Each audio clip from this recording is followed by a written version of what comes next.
有一名维吾尔教授被监禁。中国在东突厥斯坦的镇压中，近来将维吾尔知识分子和各界精英做主要打击目标。据最新消息，新疆科学院权威的研究员教授库热喜塔伊尔被中国警察带走并监禁。他是著名的维吾尔诗人塔伊尔·塔利夫的儿子，没有人知道他的逮捕原因和下场。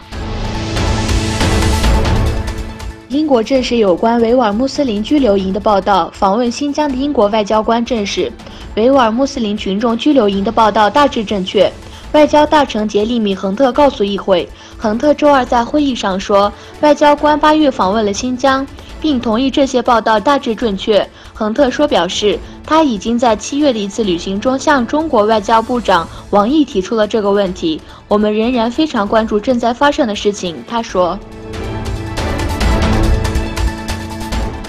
多国关注中国的迫害政策，联合国人权小组将于11月6日审查中国的人权记录。英国、美国、荷兰、瑞典、奥地利、挪威、德国和比利时在通过普遍定期审议进程之前，就向中国提交的问题询问了新疆。与此同时，世界各地的东突厥斯坦非政府组织计划在同一天在日内瓦举行大规模的繁华示威活动。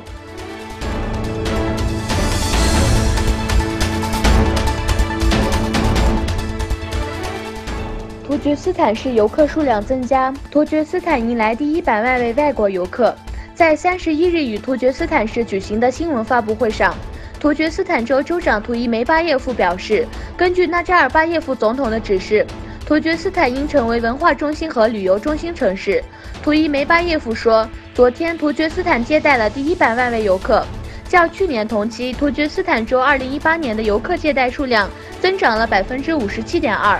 他表示，突厥斯坦州已经制定了2018至2025年旅游发展纲要。根据这一计划，至2025年，突厥斯坦的游客接待量将达到500万人。突厥斯坦是位于哈萨克斯坦突厥斯坦州的首府，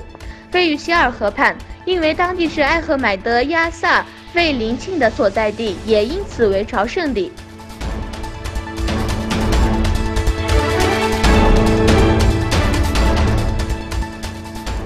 北约指挥官，我们准备好了。北大西洋公约组织从10月25日至11月7日举行为期2周的2018三叉戟军演，这是自冷战后北约举行的最大规模的联合军演。负责这次军演的美国海军上将詹姆斯·福格告诉路透社，在过去的1个月里，有相当于7个作战旅的兵力在这里集结，并在海上和陆地展开军演。他说，2018三叉戟军演已经清楚地表明，北约仍是一个非常可行、强大、灵活、反应迅速、团结一致的盟友，并随时准备保护其所有盟友。